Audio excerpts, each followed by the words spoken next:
My name is Sally Reynolds from the Media and Learning Association, and it's my pleasure to welcome you to the session this afternoon and also to be the moderator for our session, which is going to take an hour and a quarter this afternoon.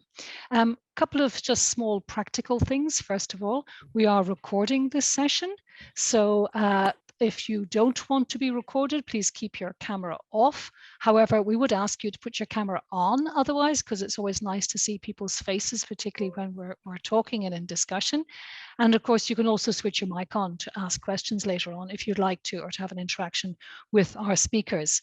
You can adjust your name here in Zoom and indicate what organization you're joining us from if you like. You can also use the chat, of course, and you're very welcome to say hello, say where you are, say where you're joining us from, and of course to make any comments or ask any questions of our different speakers this afternoon. We'll also be producing what we call a recap document. So Chloe, my colleague, will be gathering all of the presentations that are given this afternoon, and also any links that people want to share, and we'll be sharing that with everybody who's registered for the session this afternoon. So let me just introduce, I think we're going to put up a slide with our running order just to show you who our speakers are this afternoon. So we're coming first of all with two very practical presentations. The first one from Susanne from FWU, who's going to talk about the new Mundo portal for schools in Germany and how that works, followed by Charlotte Matthys and her colleague Claire Denoyette from Meemoo here in Flanders. This is the Flemish Institut for Archives, talking about how the archives are made available for education. And we talk about some of the issues that are raised there. Then we're delighted to be joined by Fiona Schmidbauer from the Encore Plus project, which is specifically looking at OERs, and she'll be talking about quality assurance with OERs. And our last, but certainly not least, presenter this afternoon is Barbara Quarta from the European Schoolnet, talking about the Scientix portal and how they make resources available. So what we hope to touch on is what works, what kind of resources teachers and schools are interested in using, and of course some of the challenges in sharing resources, and that's why we will focus quite a lot on open educational resources. We're particularly interested in the Media and Learning Association use of media-based resources, so we will come back to that, I'm sure, several times. So that's really all from me. I'd like to start by introducing then Susanne Friz from the FWU Institut for Film and Bild in Germany. And Susanne is going to talk us through Mundo and how they're working with schools in Germany. Susanne. Okay, thank you very much, Sally, for the introduction. And I'm going to share my screen and hope I can show my slides. Yep, just perfect. Right. Thank you. Okay. Yes, as Sally said, I'm going to give a little introduction about new Mundo, the open media portal for schools in Germany. And before I'm going to start with the portal, I'm going to give you a short definition of what we consider as OER and a little bit about the CEC licenses. I give an introduction to the situation of open educational resources in Germany, and then we're going to go straight into Mundo, and I'll show you a little bit what it is and how it works, and what we were thinking about, what we wanted to achieve, and how it can help. I mean, that was the question of a workshop, how it can help teachers and students to find material and to use it. Yes, OER, we usually use the definition by UNESCO. Probably most of you know what open educational resources are. The important thing is it can be any kind of teaching, learning, or research material, whatever. It can be digital, but it can also be a book. But it has to be released under an open license. Open license meaning no cost access, no cost use.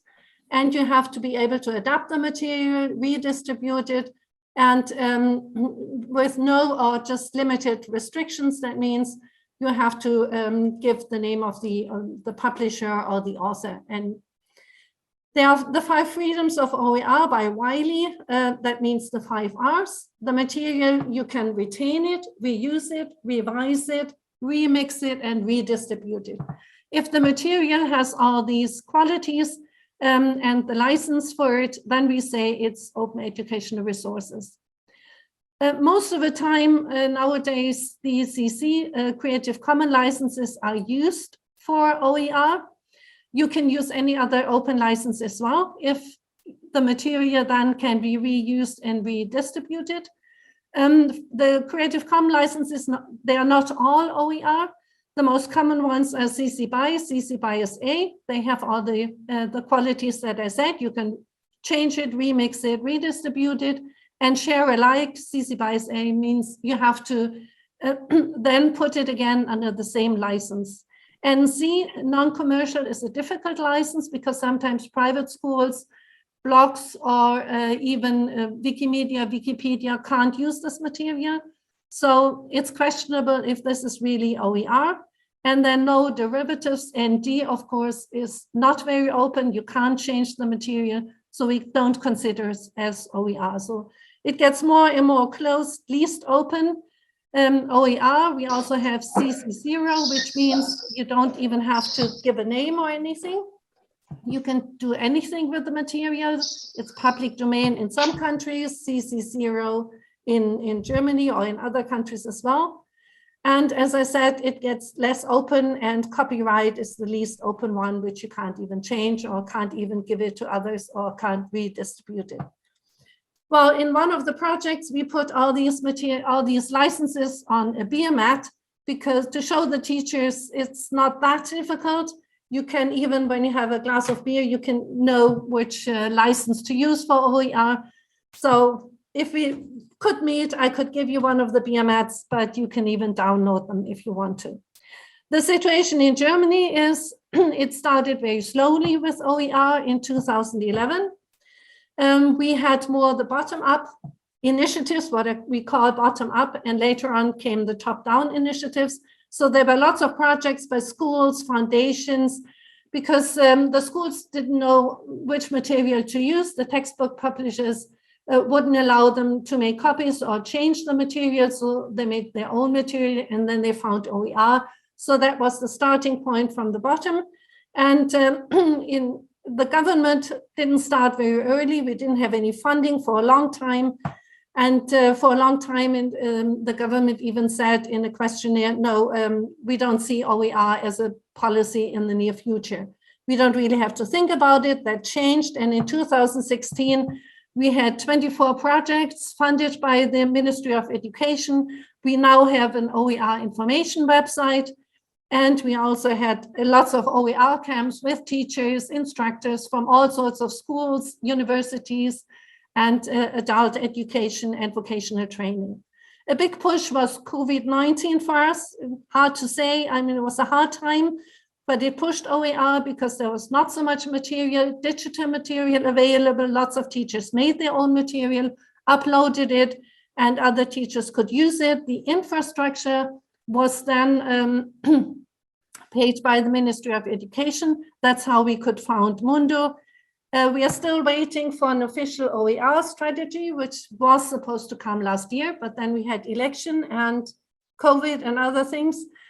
So we're still waiting for new OER funding programs and for this strategy, hopefully soon. So we have a strong community in Germany with 250 around organizations involved in it. We have OER portals for universities. I just stated a few. We have two big portals for schools, Mundo, which I'm going to show, and Wir Lernen Online. In schools, I'm more in the school field. OER is recognized for their potential in fostering innovation. From OER, it goes to open educational pedagogics, and lots of people see it as a means of teaching differently, collaborating, and working together with the students on the same material. The problems still are we have hardly any funding for content production. Who is actually going to do the OER? We haven't got any concrete plans at the moment for no more funding of OER workshops or any more programs. We are waiting for the strategy. And there's not really a business model yet. How we can produce OER. I mean, it does cost money to produce the material.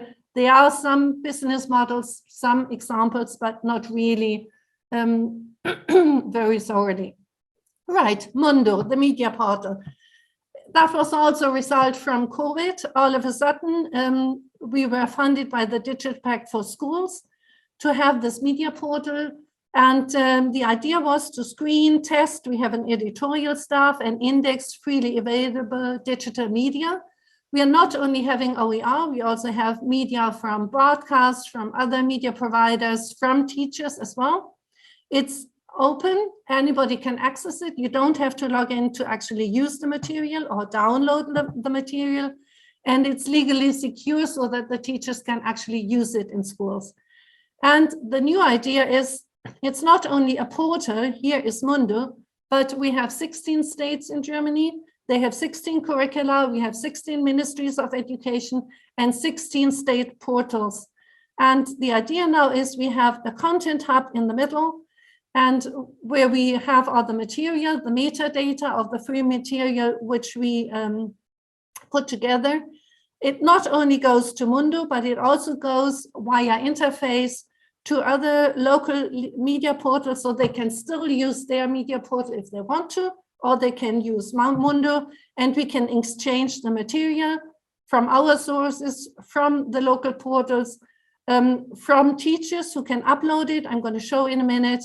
And we have the editorial staff in the middle that's going to look at everything that's going into this content hub.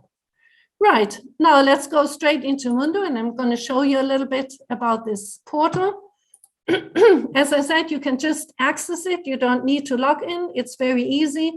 And you can just put in anything you want to look for. Of course, it is in German, but you can still maybe get an idea how it works.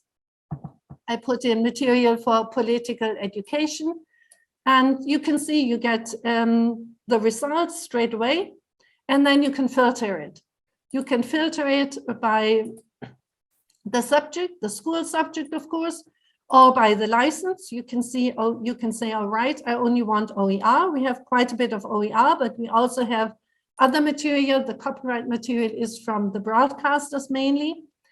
You can choose which class level you want, which kind of school you want, or which learning resource type. We have video, audio, interactive, we have H5P, we have HTML5, all different sorts of interaction as well.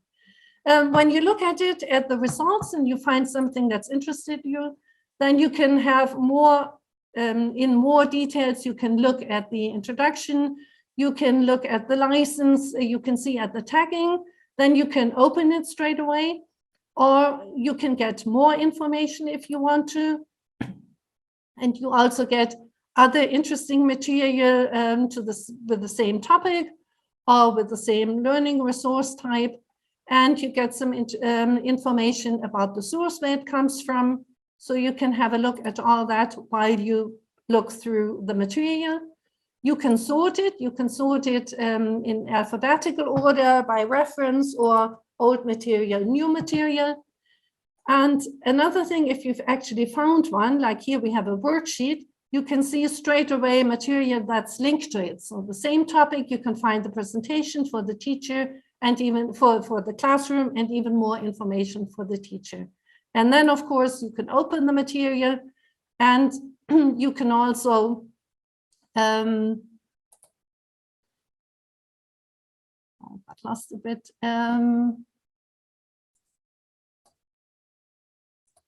Right, now we're back in it. And you can also download the material. And if you're logged in, you can have a profile. Then you can bookmark it, the material. You can have your own files for the different topics or different class levels and bookmark the material there. You can also join Mundo, meaning you can actually give material for Mundo as well. One possibility is you can say, well, I know quite interesting material. Maybe you can have a look at it. Maybe you can use it for Mundo, and then you can send us the HTML. It can be anonymous as well. The editorial staff will have a look at it and then maybe tag it and put it into Mundo. Another possibility, if you're logged in, you need a profile, is to upload your own material. Very easy for the teachers, only just a few metadata is asked. You have to give a title, the license. You can only use a CC license, an OER license, and then you can upload it. It goes straight to an upload service in the editorial staff. They look at it, test it, and then set it free for Mundo. Yes, I think my time is nearly over, so I'll just go back to my slides for a second. As I said, we have quite a bit of OER as well. There's a link to a Padlet where you can get more information about it. And if you're interested, it's in German. We have 3 little films in Mundo about OER, which are quite interesting. And you get an idea, well, it's in German, but you get an idea of teacher Max who learns about OER. Right, this is my last slide. I think I've got the 12 minutes, so thanks, Susanne. Thank you. It's really great to see Mundo up and operation. I thought maybe you could stop screen sharing. Yeah. And we can also go back and we can maybe see everybody. I don't see any questions for the moment in the chat, but if anybody would like to put up their hand, you know how to do this with the Zoom, and indicate if you have a specific question or anything you'd like to put to Susanne, please do so. Susanne, I was going to ask you, in fact, I mean, how extensively is Mundo being used in German schools now? Do you have figures on that? Well, we have some figures and it's used quite a lot. The only thing is we can't really say how much of the material is in the local portals. So it's not only the use in Mundo, but of course it's the use of the material in the other portals as well. And we don't really have any figures of that yet. And but it's more and more common in the schools. We do have figures. I don't have the exact numbers now, but it's growing. And as I said, it's not only the portal. The important thing is that the metadata can be then exchanged by the interfaces to other portals as well. And I think that's the important thing, and that's what we were really looking for. So it's not only a central one, but it's also one with the metadata for the local portals. Mm. Anyone that's as old as me will remember we've been dreaming kind of about the idea of a European portal for schools with resources for many years. And it never really happened insofar. Well, there's probably lots of reasons why it didn't happen. But I was just my final question to you, unless anybody else has anything specifically now. Fiona, I see a question from you. Do you want to ask your question yourself, Fiona? Switch on your mic. Yeah, I can do that. I was wondering if you have a community around Mundo and what is your communication tool, and if you are in touch with other, let's say, German OER repositories, if you like exchange with them about, I don't know, certain OER topics. Yeah, well, we don't really have community as it, but anybody can, of course, write to us. We have a mail address and a contact form on the portal where you can write to us. And as I said, you can even say we'd like any kind of material on it. Any questions they have, teachers can, of course, write in. We do have, we talk to other portals as well, to the other one you probably know in German, WLO, Wir lernen online. We exchange with them as well. We have once in a while meetings with them as well. And of course, we meet with all the country portals as well. And there's a lot of communication there as well. Yeah. I think it's amazing that you've also got teachers able to use CC licenses and able to identify themselves what license they're using. I'm sure that was quite challenging, but it's great that you're doing that. Well, I think it's helped a lot that we had these 24 projects all over Germany in the different Länder, and we did lots of workshops. I think some of my colleagues are here as well in the auditorium, and we've toured around. We did workshops. We told the teachers. And actually in schools, they're quite interested in it. It's different in universities. The colleagues there had more problems, but the teachers really enjoyed it and they're using it more and more. And if they upload their own material, they can only use the CC license. Otherwise, we wouldn't allow any other kind of licensing. It's great to hear. And I see Christina, your colleague, has put in your Twitter link so people can follow you. Thank you very much, Susanne. You're going to be with us for the rest of the session. Anyway, we're going to switch country now. We're moving to Belgium, and it's my pleasure to welcome Charlotte Matthys from Meemoo. This is the Flemish Institute for Archives, and she's going to talk about how their archives are being used in schools. Indeed, impeccable pronunciation as well. Is my presentation visible? Perfectly visible. Thank you very Okay, much. thank you. So I have the honor of introducing to you the Archive for Education, a free online platform where teachers in Flanders can find audio and video for classroom use. I will be guiding you through our platform and explaining how it works. I am actually the workshop and training coordinator for the Archive for Education, so it's my job to teach teachers how to use our platform. And for the Q&A session in a bit, I will be assisted by my colleague Claire, who can give you all the numbers and all the information about the use of our platform, because I, of course, only have 12 minutes to introduce all of this and have a lot of information. So if there are any more questions, we would gladly answer those. I will start by talking about Meemoo, the Flemish Institute for Archives, of which the Archive for Education is one of their initiatives, one of their interaction platforms.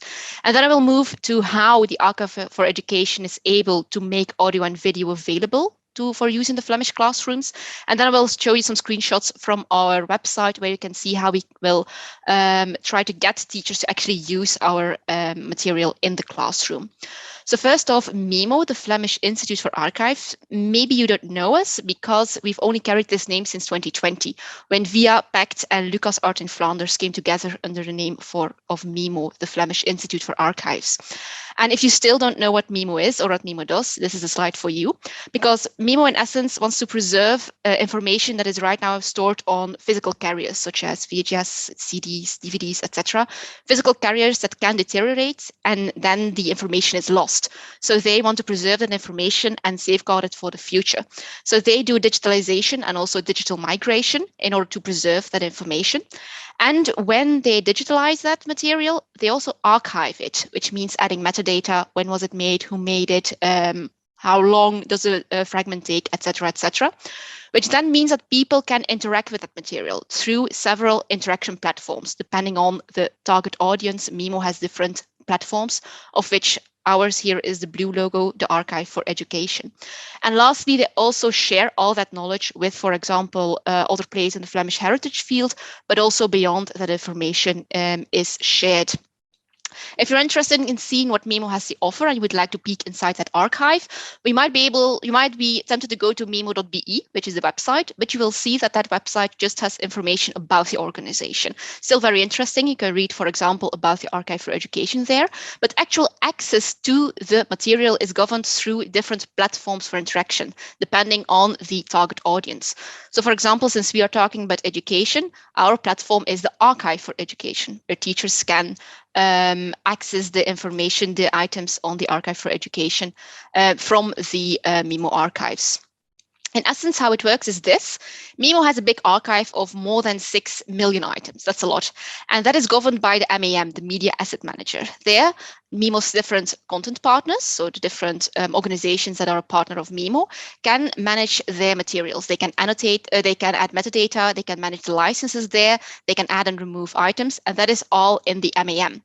And then the different platforms for interactions, they draw material from the MAM depending on their target audience and also depending on what the licenses of that material in the MAM govern. So the people who upload the material in the MAM, they can say, for example, my item is allowed to be accessed through the Archive for Education. They can tick that box.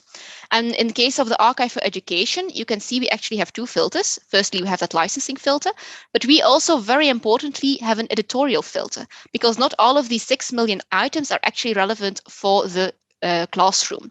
So what the Archive for Education does is provide teachers with an exclusive website where they can access and view and play the material that we have placed onto it. And we select the relevant video and audio from the bigger selection of the MEM. So there's no automatic ingest from the big system into the Archive for Education. This is a manual process. And because of that, we can also add custom metadata. We can add, for example, for what school subject the item could be relevant. And all of this is, of course, to stimulate actual classroom use of all this archive content. Now, how is this actually possible? How are we allowed to have teachers use this material? That is thanks to 3 reasons. First of all, we have an exception in Flemish copyright law, which means that for educational purposes, you can access this material. But we have to make sure, of course, that then only the educational purposes, that only this target group is able to access this material.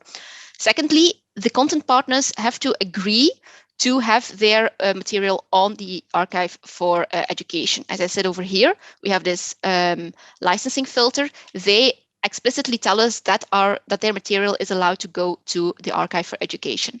And lastly, our users, of course, have to accept the terms of use. And one of those terms is that they can only use the material in, for example, an educational setting, classroom use. And that also means, of course, that we have to manage access to the platform. Our platform is completely free. We do not have advertising or commercials in front of videos, etc. But we have to make sure that the people accessing the material are doing that in an educational context, which means that teachers, when they make their free account, have to provide us with their personnel register number. Each Flemish teacher has this, a unique number. And so if they register their account using this number, we know that they are a teacher and that they are allowed to access all the material and play it. Teachers in training do not have this number yet. So in that case, we get a list from their university, from their graduate schools, which tells us that they are part of the student training teacher group.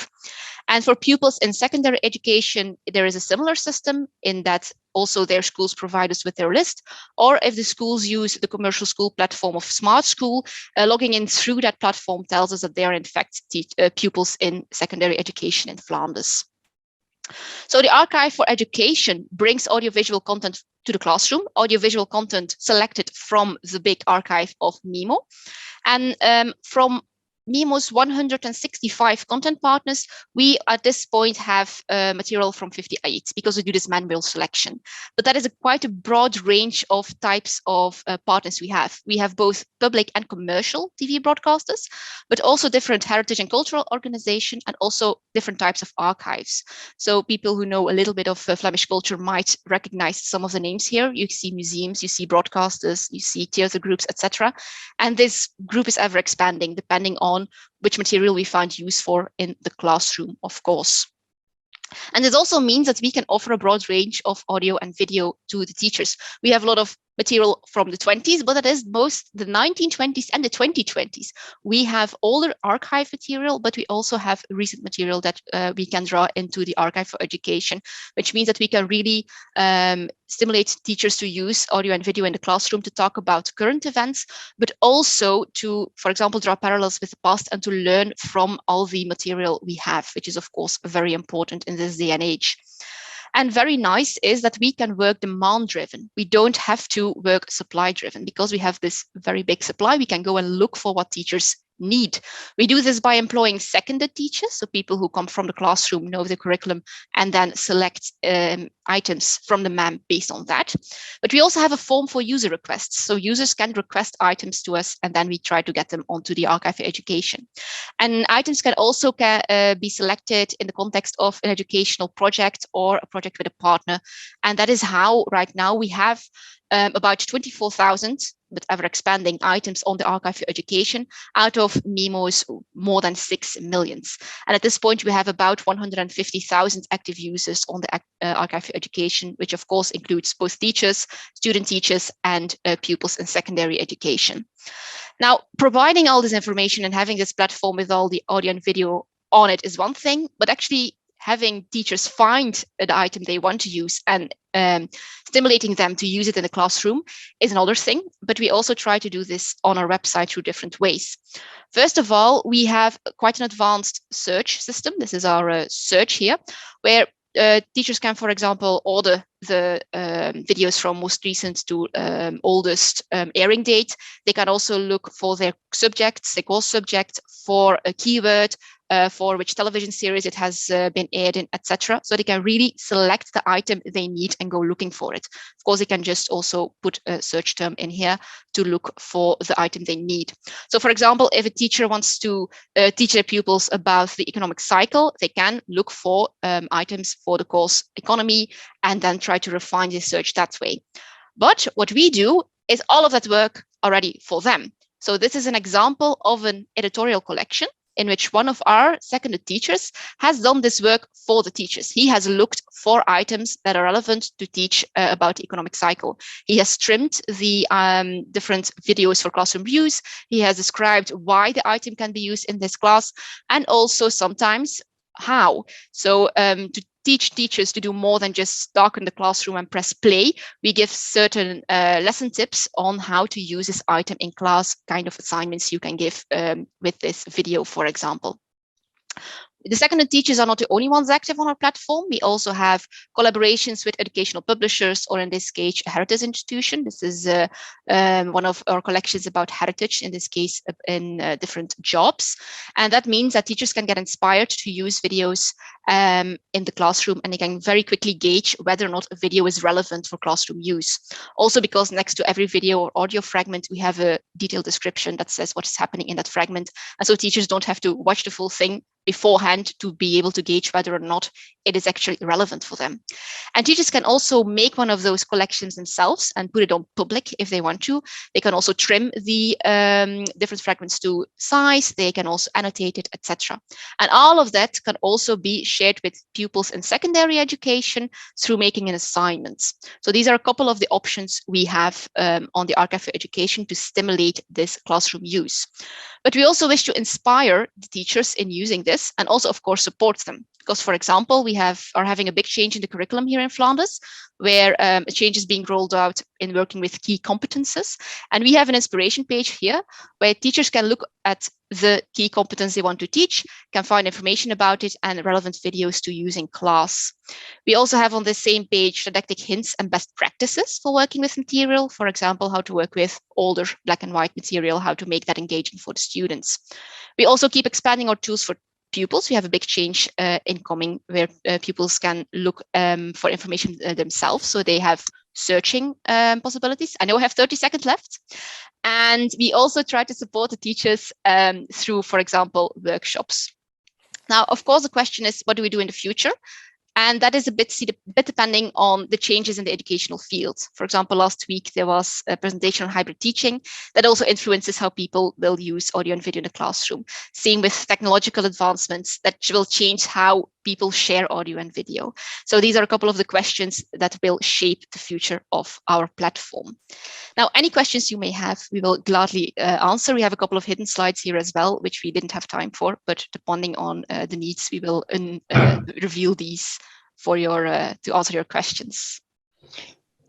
Thank you so much, Charlotte. So we have to come up with the right questions and to reveal the slides, do we? Yes, it's like a game. It's like a game. Would you mind stop sharing just for a second, definitely. just in case we have people who might like to put a question to you directly themselves, and you're joined indeed by your colleague Claire. So welcome. In terms of any questions or points people would like to put to you about the archive and about how you're working with schools, I don't see anything for the moment. Something I may have missed. Can teachers rate the resources as well? Do they have that option? No, they cannot give stars. They can save them in their favorites, but they can't rate the items themselves on our platform. People have said in the past that was very important to be able to do that, to get some interaction. Is that a deliberate decision and not to do that on your part, or is it something you might like to do in the future? Just curious. Claire, is something you want to answer? Yeah. Yes, we used to have the platform was we rebuilt in 2020, released in September 2020, and we did have a rating system that you could give like a favorite, like a heart, something like that to the material that you worked with. But we saw that it was not very much used, and in our user questionnaires and also the user groups that we had, the teachers that we spoke with when we were rebuilding the new platform, that was something that seemed to be less important, and so it is something that we dropped. Yeah. But interesting is, Claire, that we do work together with another school platform, Klassement, where we also link to our collections, our editorial collections, and there people can give stars. Yes. So through this cooperation, we do have this actually, but not on our platform itself. Yeah. Indeed. Yeah, it's a kind of a limited form of interaction, I suppose, with teachers as well too. Yes, it's limited, or you have to really like build a whole system around it, and then it has to be very profound. And then it was something that we thought less important as opposed to other stuff that we developed for really interacting with the material and making it available to pupils. Yeah. Barbara, I see you have a quick question there. Indeed, is it available in English? I think the answer is no. It's available just in Dutch. No, it's just in Dutch. And also one of the USPs of our platform is that we have that almost all of the material is Dutch spoken, something that is very hard to get by like on YouTube and stuff like that. So it's Dutch, and it's only Flemish teachers that can access it. So we didn't make it available in other languages because they cannot use it in other classrooms. Yeah, it's just very interesting. You're taking something, archiving, which of course is done everywhere, and you're taking a particular look at it for education. And I just wonder, do you know in other parts of Europe or indeed elsewhere in other parts of the world, are archivists making similar platforms available directed specifically at education? Do you know of any? I don't know any by heart, but if you're interested in that, we have our some people like Brecht de Klerk, for instance, who is part of our management, who is in frequent contact. He is also the chairman of Fiat IFTA, and if you're interested in that approach and where it is also used, I can forward you this information. I know because Belgium is a very special country, so we're talking about Flanders here, but on our counterpart in Wallonia, they are taking more or less the same approach, like coming from the public broadcaster in Wallonia. They have also created a platform which is called eClass, which also discloses audio and video together with other educational material. Yeah, it reminded me a bit of, or Mundo reminded me a bit of the way they are disclosing it. So it makes sense indeed. Just a couple of quick questions coming in. Christina asked, can parents access the platform? No, they cannot access it. It's only for pupils. Of course, when the parent is looking over the shoulder of his child, and we cannot stop them from doing that. But the main thing for the fact that the access is controlled is we want to avoid people using it as a broadcasting platform, and we don't want to compete with the public broadcasters platform for television broadcasting. So but we cannot avoid it that people look over. Indeed. The other question that comes in, so we might come back to that a little bit later on as well too, but maybe just a very quick word about, he's asked a question about the workshops provided to teachers. Is it on the technical aspects of using or is it more the pedagogical teaching aspects? It's a combination of both, and we also work through user requests. So a school can request a workshop, and then they can mention whether or not we want it to be more technologically focused or more pedagogically focused. So we do a little mix, both our platform, how do our filters work, what are best practices, how do you find the material you need, but also how do you use the material. Yes. I'm sure that has an impact. Yeah. Yes, and what we typically saw is like in the beginning of the platform, like we were founded in 2016 in the form more or less that we are now. In the beginning, we had to really make people come to the platform and get to know it. So the focus was more on the technical side. And now that everybody is more used to digital working with digital material and platforms and other ways of teaching, you see that they are more looking for didactical support and tips to bring it further on in the classroom. So also because of the new forms of teaching, for example, during 2020, when we had distance teaching, that was also one of the things that people were wondering about, how do I use video in that setting? So those are a couple of the drives behind the more didactic view. Indeed. Thank you very much. We could be talking for I'm sure for a lot longer, but I'd like to move on to our third speaker. And so it's my pleasure to introduce Fiona Schmidbauer. She's coming from the State University Karlsruhe in Germany again, but she is talking about the Encore Plus project, which is specifically about OER. So Fiona, sorry, over to you. No problem. Hello, everyone. Thank you for the invitation. As Sally already said, I'm lead researcher on the topic of quality regarding OER repositories in the Encore project. And I am going to talk today, I'm really quickly going to share my screen because I have brought with me a little presentation. Typical question, can you see it? Can everyone see it? Okay, fine, great. thank you. I'm going to talk today about the current state of quality of European OER repositories, why we need to address the topic of quality and what we are doing for quality in the Encore project. First of all, I have brought with me a little definition of OER repositories. They are basically digital databases that house learning content, applications, and tools such as texts, papers, videos, audio recordings, etc. So basically, what we already heard, for example, Mundo is such a repository. And when we are talking about OER and quality of OER, we're often also talking about the repository that the OER is stored on. Because, of course, OER, the material itself, has some kind of quality, but a lot depends on the quality of the OER repository too. So, for example, if a repository stores a huge amount of high quality OER and learning content, but it has a low quality search engine, the material of the best quality will not be of any use because you cannot find it.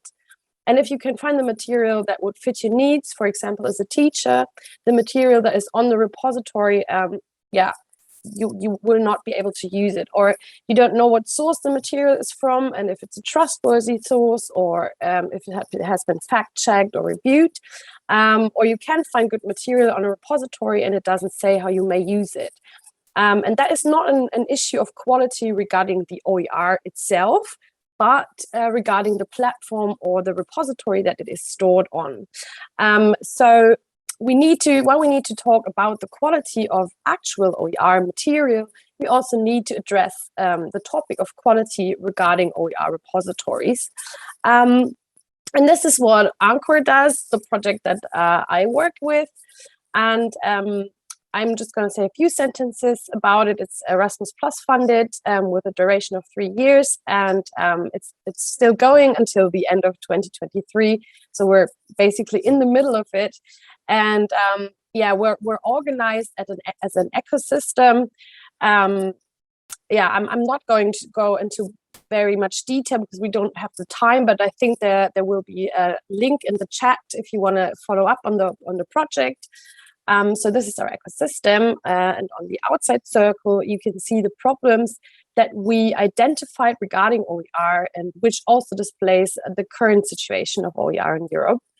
And to every problem we identified, we have established a circle. So there's technology, innovation, business, policies and practice, and quality, which I'm lead researcher in. And the aim is not only to work on those challenges that you see in the outer ring, but also to establish a stable and ongoing and adaptable European OER community, which is what keeps this ecosystem that you see going in the core.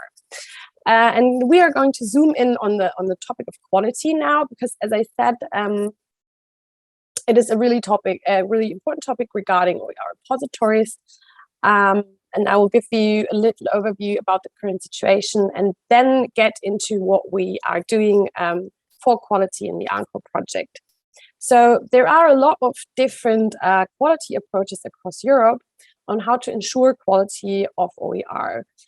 Quality is defined differently, and there are different ways and processes to ensure it, which vary from repository to repository. But often, as a user, I don't have insight to those quality assurance processes that happen behind the repository walls, so to say. So maybe you might ask yourselves now, why would I, for example, as a teacher, need to know how a repository ensures the quality of its OER? Because if it's there and I can just use it, why should I ask about the quality process in the background? There are several quality aspects that are actually of interest for users, for example, for teachers and instructors who want to use OER in the lessons. And the last two presentations actually referred to this a bit. You might want to know, for example, who created the OER that is on the repository. So you would want to know if the repository checks the authors who share the content, like do they have some kind of qualification for creating learning materials. You would want to know about the sources of the OER, and also about if those sources are being checked and who does check the sources. Then another quality aspect of an OER repository is the material itself. Is it somehow reviewed? which leads to the next aspect, are the quality criteria for the OER. And those criteria could, for example, contain legal information, like licensing if you want to use the OER, for example, in your lessons or in your school. So there's a direct correlation between quality and user trust.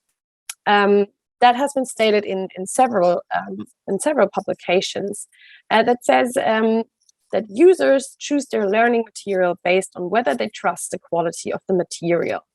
And when you as a user know how the quality of a OER or a material is assured, you gain trust in the material itself. Hence, you choose the material from that repository because the quality process is transparent.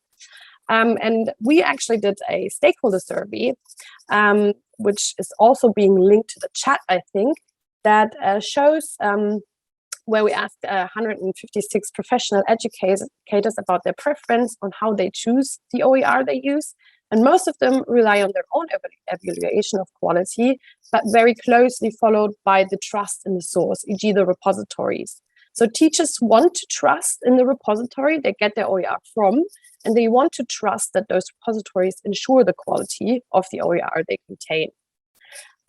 There already are repositories who display their quality assurance approaches openly on their platforms for users to see. For example, Mundo, which we heard about earlier, I've looked into it yesterday, and we also saw it a little bit in the presentation and the graphic that Susanne showed.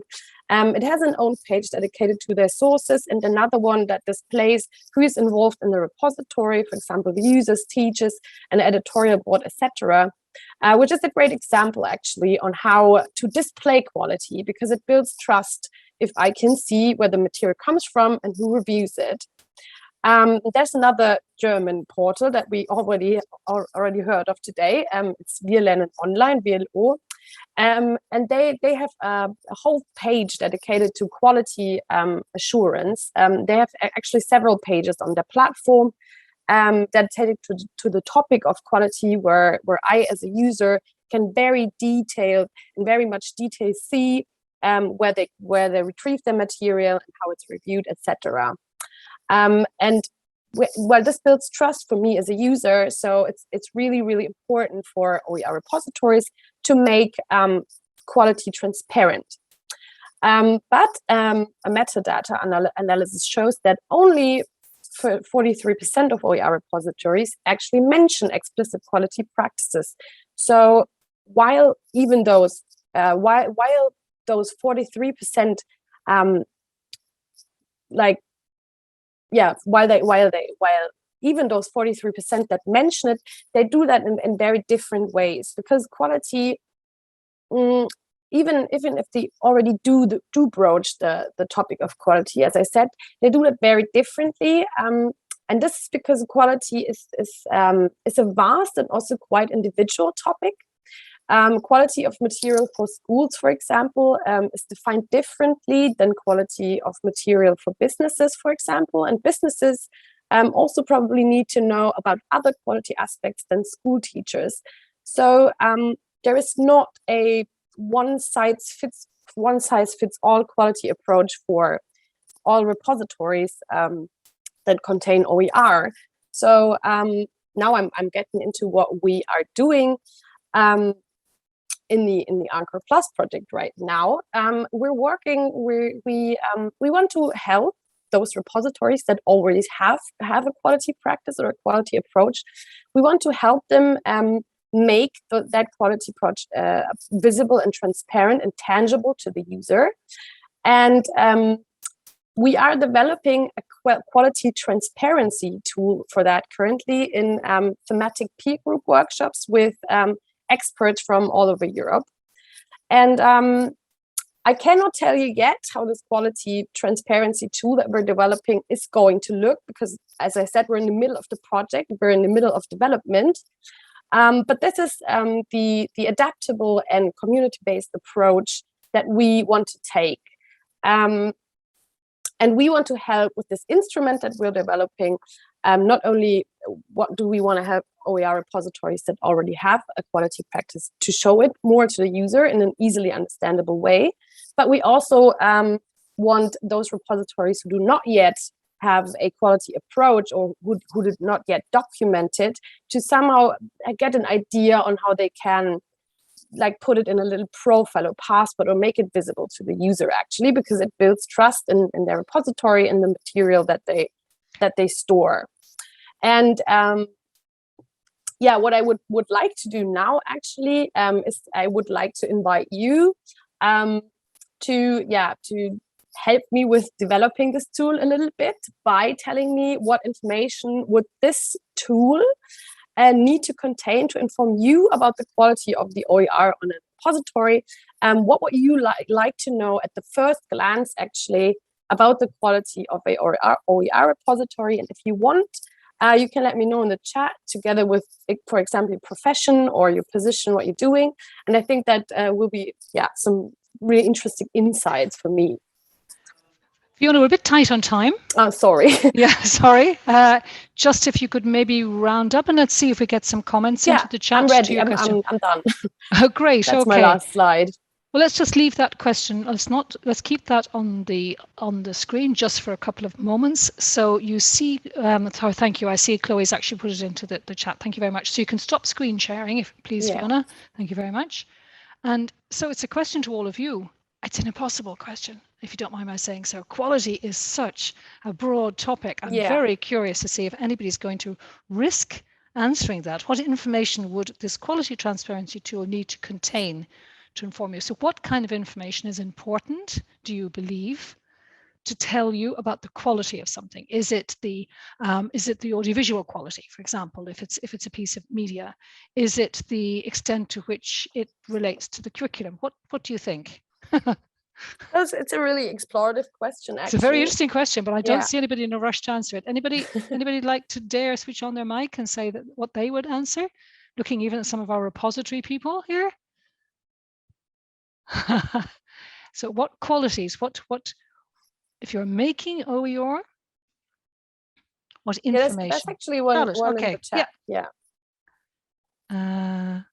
What is the goal? Okay, that's from Charlotte. Yeah, and who the maker is, the background. Yeah. The admission criteria. Yeah, and that's a different kind of a quality question, isn't it? That's to do with the admissibility of that OER onto the repository. Lovely. Fiona, as I say, we're a bit tight on time. So if people, because you're at the stage of developing this at the moment, how can people follow your work in Encore? Can you put something into the chat or something for us so that we can know? I think that the link to the homepage is in the chat already. Let me just Great. Okay. I think Chloe's going to put it in again. Into the chat there, and there you can follow up actually about over the whole project. We're not only doing things for quality, we're also doing things about technology, etc. So if you want to follow up, that's the link to the project homepage. Great. When do you think your tool will be ready on the quality aspect? It's hard to say at the moment. We're still developing it, and I would say at the earliest, somewhere early next year. Okay. And then we have still to do some piloting, etc. But thank you very much right now. Okay, Fiona, as I say, we're a bit tight on time, so we're going to move above. Thank you very much. I see all the thanks for the links going in as well too. We're going to move on then to our last, but as I said, by no means least speaker.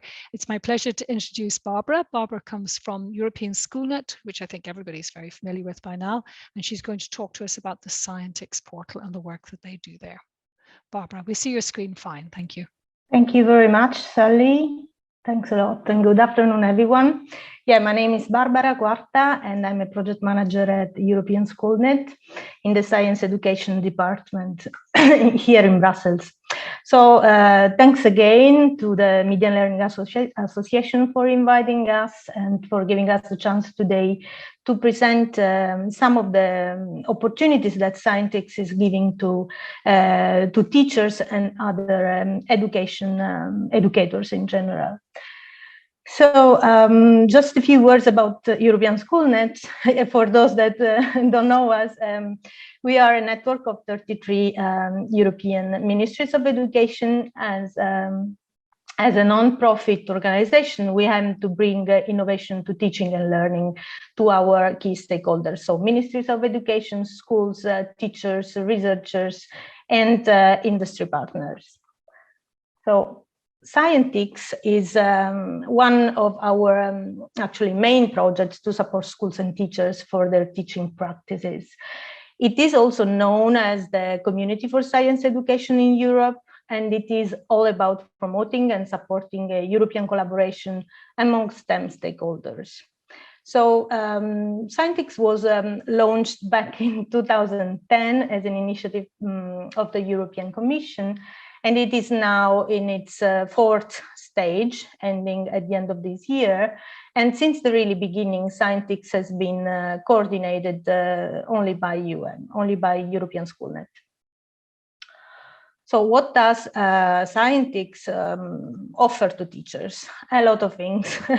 Here to summarize, we support teachers with a number of exciting professional development trainings online and in presence. We offer them the opportunity to connect with their peers and with other stakeholders in education through workshops, seminars, and conferences. And we try to inspire them how we provide free access to open educational resources created by STEM projects, public funded STEM projects. So here, three main aspects of Scientix I would like to present you. So as I mentioned, Scientix is collecting information about public funded projects on STEM. And at the moment we have more than 700 projects in our project library, which is available on the Scientix portal. So what we offer to this project is also the possibility to share some of the resources, educational resources created within the project on the portal and make them available in the Scientix resource repository, which includes more than 3,000 open educational resources under Creative Commons that allow derivatives. So to this repository, we have linked a special service, which is very well known in the Scientix community and in the STEM community in Europe, which is a translation service. So we allow, we give the opportunity to only to those OERs that are allowing derivatives to get translated into 37 languages. So it is important to mention here that the materials and the resources included in the Scientix portal must have been created within a funded project.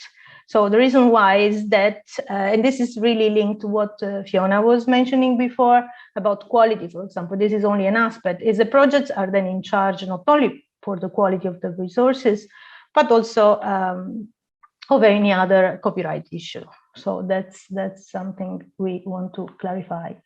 So now the point, perhaps interesting for this discussion today, is how did we manage to collect this huge amount of OERs from STEM projects, and how we actually convince project partners, and especially industry partners, but also academia, to open the educational resources with derivatives. Here, the translation of resources is our, let's say, main answer to the question. Some of our project partners, we realized that were very reluctant in in licensing the resources and giving derivatives, because they were afraid that in a way, any kind of change of modification could compromise the reputation. So for most of the authors also, it wasn't very clear that, obvious, let's say, that actually by translating the resources and making them available in different languages, they were actually modifying them.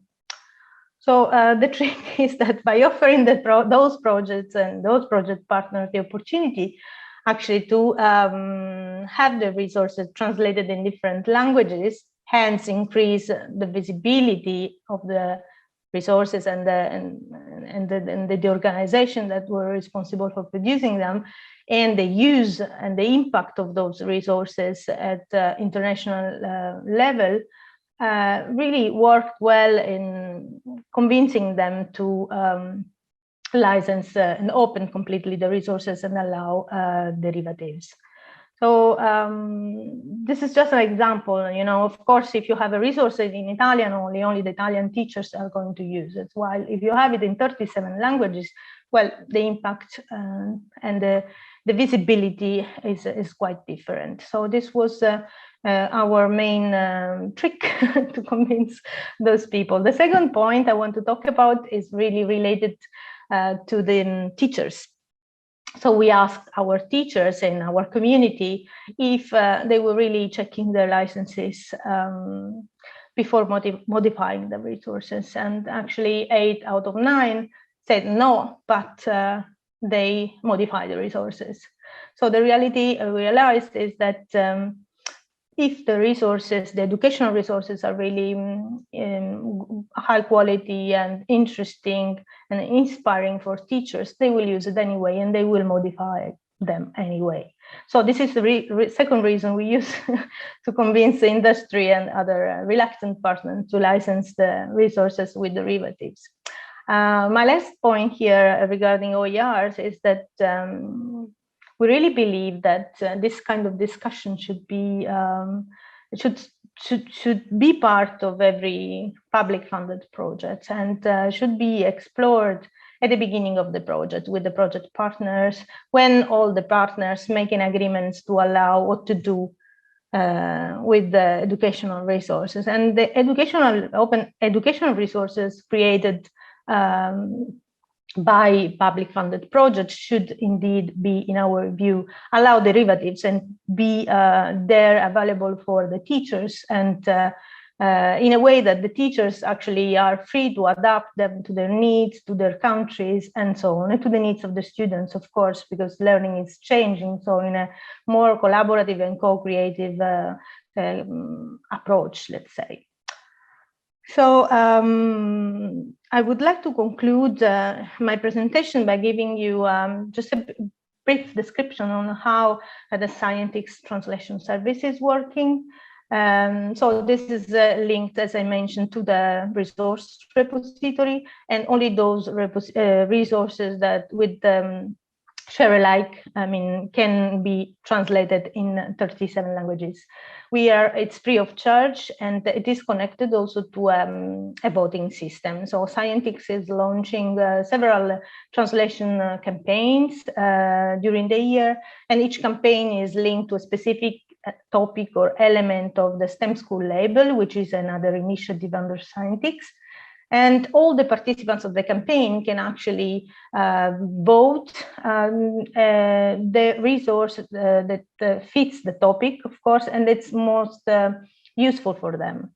So the most voted resources are actually then translated into the 37 languages. So if you're interested in enjoying the Scientix community or in visiting the Scientix portal, please feel free. I mean, I think also Chloe shared the link on the chat. You can follow us also on social media and subscribe to the newsletter and the digest. Thank you very much for your attention. Thanks, Barbara. You also launched a TV station recently, or a TV program recently as well on Scientix. That's a pilot episode, but we really want to invest in that. And you will stay tuned because you will see more of this. Great. Thank you so much. Any questions for Barbara? I don't see anything in at the moment. I was just going to ask you in terms of who does the translation. Is this done by professional translators, yes, or do you hand it out? Yes, there is a pool of professional translators that is working for European Schoolnet. Yes, absolutely. Yeah, expensive, of course. Yeah. That's why, in the previous years, for almost 10 years, there was a translation service on demand. And this was very popular on Scientix. So teachers could actually request translation in their own language, and we were providing it, but it was not really sustainable in the long term because the translation, some of the resources are really long. So now there is this new system, let's say, with a voting system. Yeah. And do you manage that voting? It's just, I can well imagine, a bunch of teachers getting together and say, let's all vote for it. I mean, does the voting have to come from different countries, or can it all come from the one school? Well, no, it's really open to everyone to participate. So the important thing is that we give a starting date and the ending date for this campaign. We give a topic, we select a topic, and we link the campaign to a specific topic. So the participant can search on the portal all the resources that are related to the topic, and it's easier because with 3,000 resources, impossible. And then they can just vote. We link this campaign to some competitions and to some other initiatives that are running under Scientix to make it more engaging. Support the interaction. Yeah. Thank you, Barbara. We have a few minutes left before the end of the session this afternoon, of our webinar this afternoon, and I'd like to maybe broaden the conversation a little bit and put a couple of questions generally. As you all saw, Fiona had to leave us because she had to go and catch a train, but we still have, of course, Charlotte and Claire and Susanne and Barbara with us. So, but feel free, anybody else, if you'd like to come and join this conversation. I just wanted to maybe just ask you all. You're all doing this for quite some time. I just wondered what's the main challenge that you face at the moment? What's the biggest frustration that you face in getting teachers and supporting teachers in their use of the resources that you've made available? Susanne? Well, I think during the pandemic, teachers used digital material a lot. I mean, there was a lot of demand for it because of the distance learning. And we could see then that the portals were really used a lot. Now I think we have to find a solution that they will stick to it and that they will not go back to the teaching before, but that they actually will stick to the digital means, to all the possibilities that these portals give. And I think that's very important. And with open educational resources, like you said before, the problem is that we now don't have any more funding for giving lots of workshops, having brochures, teaching the teachers how to use the license. And at the moment, we have this challenge to find the teachers to upload the material. We've just started the uploading on Mundo. We are quite happy that there are quite a few teachers who already started it. In some countries, like in Bavaria, they're quite used to sharing the material with others, so they're quite happy to do it. And but I think this is still a challenge to have the teachers to, and also I think very important, if they remix their material, they don't redistribute it again. So much material has been added, but then they don't upload it again, and that's really a pity. Yeah, it gets lost. Yeah, because I suppose, I mean, everybody's in competition with YouTube in this respect, so sometimes it just seems easier for a teacher to go to YouTube, which it shouldn't be, of course, because you offer so much more. Yeah, as I said, feel free to maybe put your hand up or switch on your mic if you'd like to come in on this. Claire and Charlotte, what kind of challenges are you facing? I think the challenges are a bit in the same direction. We always say that we are vying for the attention of the teacher, which is always shorthanded, especially since Corona. There's still a lot of teachers that are not back in schools. They don't have the curriculum is changing, a lot of changes. They have a lot of different platforms that they can use. It's a fragmented landscape, and we're always vying for their time. So we have to keep up with all the changes in the education field, and also we have to keep top of mind. So we are also experiencing, since Corona has died off a little bit, that we want them to keep coming to the platform, and that becomes more difficult, and they do not have a lot of time to look for stuff. They have the motivation to find new ways of teaching, to find new materials, but in the everyday teaching job, I think, it's difficult, and so that's one of the challenges we have. Because you were mentioning YouTube, I think in Flanders we have a very big advantage as a platform with the Archive of Education for Education, because YouTube does not provide a lot of Flemish speaking material, and we have the whole archive of the public, the commercial broadcasters, and also the regional broadcasters. So we have provinces in Flanders, and also those broadcasters have their archives with us. So it's a very unique set of audiovisual material that cannot be found elsewhere, and that is one of the big draws. To the platform. Yeah, I can imagine it's, as you said, your unique selling point in many ways, yes, one of the unique selling points. That you and have. the stuff also we have persistent links. So if an item or an AV, so a fragment, is on a specific link, it will never be lost, and it's always on the same link. So no stress when you're giving a lesson and all of a sudden you go onto YouTube and the link is dead, or the video has been removed, and we do not have, of course, commercials, which is still the case on YouTube. Big help indeed. Yeah. Yes. Yeah, indeed. Selling points. Yeah. Charlotte, do you want to add to that? Yes, I think also as a teacher, because I'm one of the secondment teachers, one of the challenges for the Archive for Education is providing a seamless experience, because we have to protect our material because of the educational exception. We have to make sure that it is used in educational field by people connected to education, being a teacher, a student, etc. But teachers do demand a seamless experience where they have one platform where the pupil goes. That's where they watch the video. That's where they do the assignment. That's where the teacher's grade. And having to go from place to place takes a lot of time and is often also complicated for pupils who are not as digitally literate as we would sometimes like them to be. So that is one of the challenges as well. One page, I can imagine. Yeah. Barbara, what about you? Yeah, I think I'm on the same page with the other speakers. I mean, in general, the challenge is in this case to engage the teachers and make them use those resources that we are publishing for them, right? So in our case, what it works very well is the community behind the platform. What we like to say is that Scientix is not only a portal, but it has a portal. So it has a big community of teachers and also Scientix ambassadors, more than 1,000 now around the world. And also all the other actors, researchers, and all the actors interested in STEM education that are in a way collaborating with the other stakeholders. So how we solve the problem of let's say motivating those teachers in using OERs is creating opportunities for them to collaborate, to exchange, to explore the resources, to get inspired, and to also inspire other peers and the students. Yeah, Barbara, one thing you said about the everything that's in the Scientix repository is it has to come from a funded project, which I thought was quite interesting.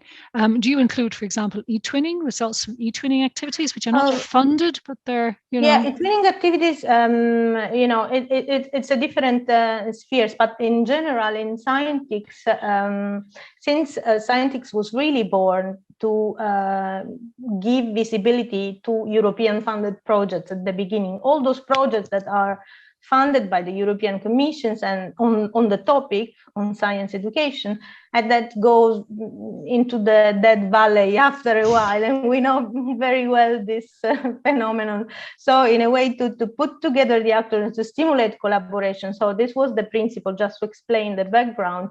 And then now, of course, on the repository and on the Scientix project, we do not only have the European funded projects, but let's say funded projects, and mainly public funded projects. But there are also projects like in private public partnerships. But in a way that the project gets we have someone to.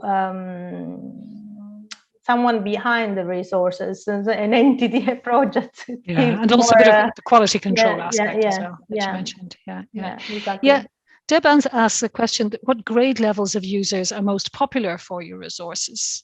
So maybe I could just ask the three of you. Susanne, what levels? Who's coming in and using your resources? Is it primary, secondary? What age? Well, actually, starting from primary until higher education as well. Which is the most popular? Whole range. Primary schools they are always looking for material, for good material. We now start a new portal for vocational training because they don't have a lot of material. There's some material for them on ours, but there's going to be a new portal just for them. They want to have one because they have other didactical means and other didactical questions. But we also have a lot of secondary schools as well. Yeah. Do you have any idea, Charlotte and Claire, what level? Yes, for us, it's certainly secondary schools. I have the figures with me right now. We have 63% of all the teachers that have an account on the platform are from secondary schools, 27 are from primary schools, and then we have higher education and some other smaller education levels. This has to do with two things. I think in the beginning of the platform, we invested a little bit more in the collections, so the editorial collections from for secondary schools, and also we see that with the fact that the platform is at the moment only available to use with pupils in secondary school, and which is a big asset. This means that they are also more drawn to the platform. Of course, we are developing also more materials for primary school, but there we have some catching up to do. Yeah, also because all of the material on the Archive for Education is authentic and most of it hasn't been used for the classroom. Yes. So it has been on public television, on regional television, etc. But the primary audience for that was adults. And then we look at how we can put that into the classroom. So we have less material that was made on the level of primary school pupils. We have it, but there's less of it. Okay. Thank you so much. We promised we'd stop on time. Barbara, I don't know whether you had a last comment just in scientics, more secondary, I presume, because of nature. Yeah, we have a good mix. I mean, primary, secondary. Now we are trying to get also resources for early STEM, let's say early child, but also we have many projects that are implemented by universities, but they are focusing on training teachers. Okay. Look, thank you all very much. Thank you so much for joining us. We promised we'd finish on time, which it is just right now. We will just quickly remind you we have our conference coming up. This is our higher education conference coming up shortly, taking place on the 2nd and 3rd of June. Save the dates. We're probably past the save by date stage now, but the conference is in 2 weeks' time. We are looking forward to seeing lots of our members. And just our last screen, I think, is just to show you how to contact us as well too. So if you would like to contact us to find out more about what we're up to in the Media Learning Association, here are our contact details. And just one very, I think we want to do a quick poll just before we finish, just if you bear with us. We would like to ask you how you heard about our event. Would you take a moment very quickly and just answer our poll for us, because it helps us to know how to organize our own marketing and promotion. So while you're doing that, I would like to really thank our speakers this afternoon. Thank you very much for joining us, for Susanne, for Charlotte and Claire, Fiona, who's no longer with us, but it was very nice having her with us this afternoon, and of course, Barbara. Thank you. Thank you for joining us as well. And to my colleague, Chloe, for doing a great job this afternoon as well too. So thank you all. Enjoy the rest of the day, and we look forward to seeing you at another Media and Learning event. And there's a mixed response about how you heard about our event, as you can see. So we will keep an eye on that, and thank you all very much. Bye bye now. Okay.